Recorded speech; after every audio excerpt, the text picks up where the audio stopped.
कैसे हैं आप सभी। आई होप अच्छे होंगे। मैं साधना वर्मा और आप देख रहे हैं आपका अपना चैनल ज्ञान एरिया। तो अभी आपको मैं चैप्टर 13 पढ़ा रही थी जो भी कंप्लीट नहीं हुआ है। तो आज मैं इसको जो बाकी उसको पढ़ाऊँगी, तो उससे पहले आप पहले सब्सक्राइब कर दीजिए और लाइक कमेंट जरूर करिए। चलिए तब देखते हैं आगे कहाँ से पढ़ना है। यहाँ आज वह नहीं है मतलब कौन नहीं है?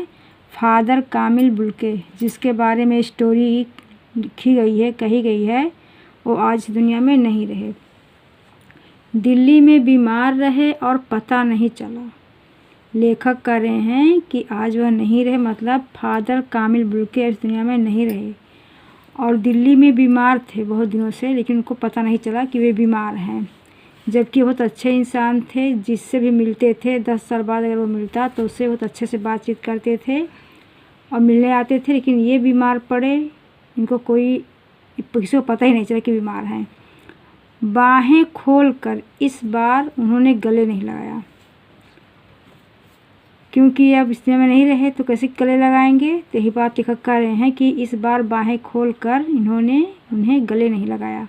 जब देखा तब वे बाहें दोनों हाथों की सूजी उंगलियों को उलझाए ताबूत में जिस पर पड़ी थी, मतलब बेजान पड़ी हुई थी। जो शांति बरसती थी वह चेहरे पर स्थिर थी। मतलब आज वे एकदम स्थिर थे, बेजान स्थिर एकदम पड़े हुए थे। तरलता जम गई थी। वह 18 अगस्त 1982 की सुबह 10 बजे का समय था। दिल्ली में कश्मीरी गेट के निकलसन कब्रगाह में उनका ताबूत एक छोटी सी नीली गाड़ी में से उतारा गया। कुछ पादरी मतलब होता है पुजारी, तो कुछ पुजारी रघुवंश जी का बेटा और उनके परिजन राजेश्वर सिंह उसे उतार रहे थे। जो उनके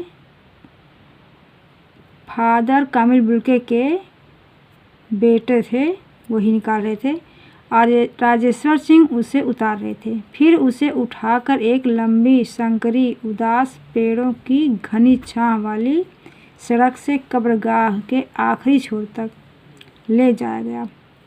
मतलब उनको वहाँ से वहाँ तक ले जाया गया, जहाँ धरती की गोद में सुलाने के लिए कब्र अवाक मुंह खोले लेटी थी। मतलब कब्र, सबको पता है कब्र मतलब क्या होता है, जो ज़मीन के अंदर इंसान को गाड़ते हैं उसे कहते हैं। ऊपर करील की घनी छाह थी और चारों ओर कब्रें और तेज धूप के वृत्त, मतलब वहाँ कब्रिस्तान था वो, तो वहाँ तमाम कब्रें ही रहती होंगी, वही बताया जा रहा है।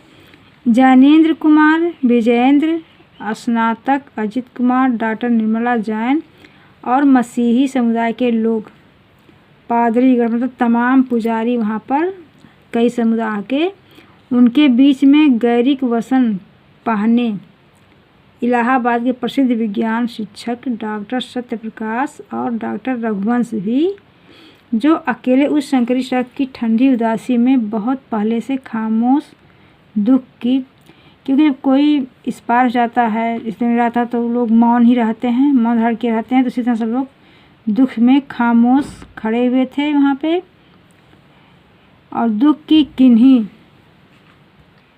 अपरिचित आहटों से दबे हुए थे। मतलब वहाँ तमाम ऐसे भी लोग आए थे जिनका कोई इससे परिचय नहीं था, ऐसे लोग आ रहे थे, सिमट आए थे, मतलब वहाँ उनको देखने पहुँच गए थे। कब्र के चारों तरफ फादर की देह पहले कब्र के ऊपर लिटाई गई। मसीही विधि से अंतिम संस्कार शुरू हुआ, तब जो मसीहा लोग करते हैं उस विधि से उनका संस्कार शुरू हुआ। रांची के फादर पास्कल तोयना के द्वारा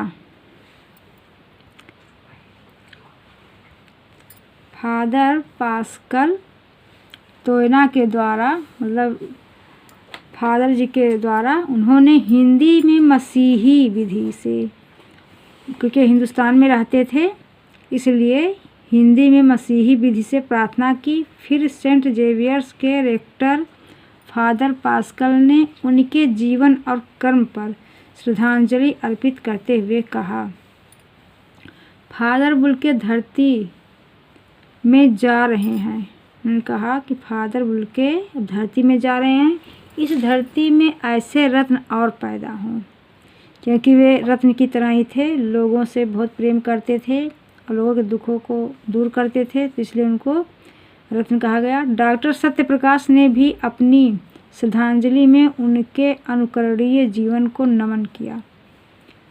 फिर देह कब्र में उतार दी गई।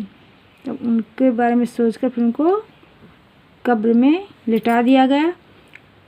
मैं नहीं जानता इस सन्यासी ने कभी सोचा था, लेखक कह रहे हैं कि मैं नहीं जानता कि इस सन्यासी ने कभी सोचा था या नहीं कि उसकी मृत्यु पर कोई रोएगा। ये कभी उन्होंने सोचा होगा या नहीं, लेकिन उस क्षण रोने वालों की कमी नहीं थी। जिस क्षण काबिल मुल्के का निधन हुआ, लिटाया गया, उस समय रोने वालों की कमी नहीं थी। नम आँखों को गिनना स्याही फैलाना है। इस तरह हमारे बीच से वह चला गया जो हम में से सबसे अधिक छायादार, फल फूल गंध से भरा और सबसे अलग, सबका होकर सबसे ऊपर पर मानवीय कौड़ा की दिव्य चमक में लहलहाता खड़ा था। मतलब एक वृक्ष की तरह थे। काबिल मुल्के जो थे एक वृक्ष की तरह थे जो सभी को छाया देते थे और फल फूल, मतलब उनके अच्छे व्यवहार से लोग फल फूल रहे थे, उनके गंध से महक रहे थे और सबसे अलग, सबका होकर, मतलब सभी के लिए अपनापन रखते थे। इस तरह से सबसे ऊंचाई पर मानवीय करुणा की दिव्य चमक में लहलहाता खड़ा था। मतलब ये बट वृक्ष की तरह एकदम से खड़े हुए थे, समाज में लोगों को छाया देते थे, फल फूल की तरह से उनकी रक्षा करते थे और समाज में महक फैलाया करते थे, जिसकी स्मृति हम सबके मन में जो उनके निकट थे किसी यज्ञ की पवित्र आग की आज की तरह आजीवन बनी रहेगी।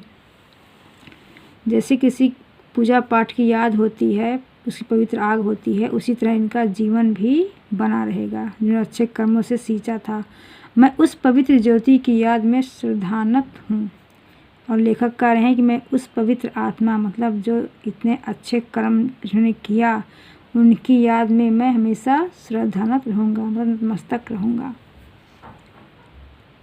हाँ तो बच्चों, ये चैप्टर 13 कंप्लीट हो चुका है। अब मैं नेक्स्ट वीडियो में आपको इसका क्वेश्चन आंसर पढ़ाऊँगी। तो तब आप लोग बच्चों पढ़ाई करिए, आपका एग्ज़ाम भी अब नज़दीक आ रहा है, आप अच्छे से तैयारी करिए। और अगर कोई आपको प्रॉब्लम है तो आप ज़रूर बताइए कमेंट में, तो मैं उस पर ध्यान दूँगी। ओके, बाय बच्चों।